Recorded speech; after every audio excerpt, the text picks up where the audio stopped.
Praise the Lord. Yeshu Masih में आपका सबका स्वागत है। और आज हम वचन के द्वारा कुछ देखेंगे। मैं आज जीवन के मुकुट के बारे में कुछ बताना चाहती हूँ। प्रकाशित वाक्य के दूसरे अध्याय में लिखा है कि जो दुख तुझको झेलने होंगे उनसे मत डर, प्राण देने तक विश्वासी रहे तो मैं तुझे जीवन का मुकुट दूंगा। Praise the Lord. एक छोटी सी कहानी के द्वारा बताना चाहती हूँ कि परमेश्वर इतना कहना चाहते हैं कि अगर मौत की भी बारी है तभी तुम विश्वासी रहना, क्योंकि मैं तुम्हें जीवन का मुकुट देना चाहता हूँ। कहानी ऐसी है कि प्रभु के कुछ 7 दास थे और जिनको कपड़े निकाल कर नंगा कर कर एक बर्फीले रूम में रखा गया था।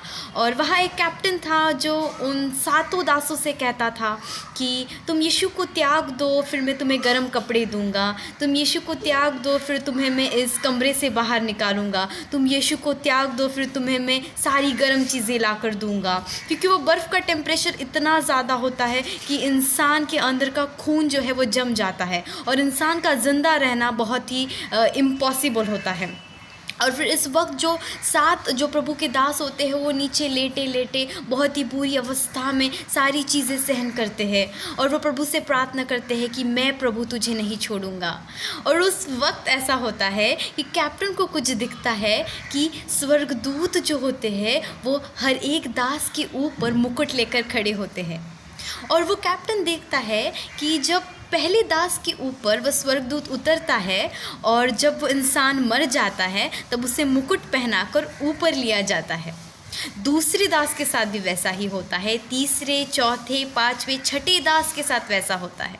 फिर कैप्टन गौर से देखता है कि 7वें दास के साथ क्या होता है कि दूत नीचे आता है, ऊपर जाता है, मुकुट लेकर नीचे आता है, ऊपर जाता है, नीचे आता है और ऊपर जाता है, फिर वो नीचे नहीं आता। और फिर थोड़ी देर में वो 7वां प्रभु का दास वो कैप्टन की ओर दौड़ते हुए आता है और कहता है कि मुझे गर्म कपड़े दो, मुझे चाय दो, क्योंकि मैंने यीशु को त्याग दिया है। मुझे कुछ गरम दो, मुझे जल्दी कुछ कपड़े दो पहनने के लिए। फिर उस पर कैप्टन बोलता है कि पहले ये बता कि तू वहाँ लेटे लेटे क्या बड़बड़ा रहा था। और फिर वो प्रभु का 7वां दास कहता है कि पहले मैंने सोचा कि मैं थोड़ा सहन कर लूँगा और मैं यीशु को नहीं त्यागूंगा। फिर मैंने सोचा कि अब मुझसे सहन नहीं हो रहा, मैं त्याग दे रहा हूँ।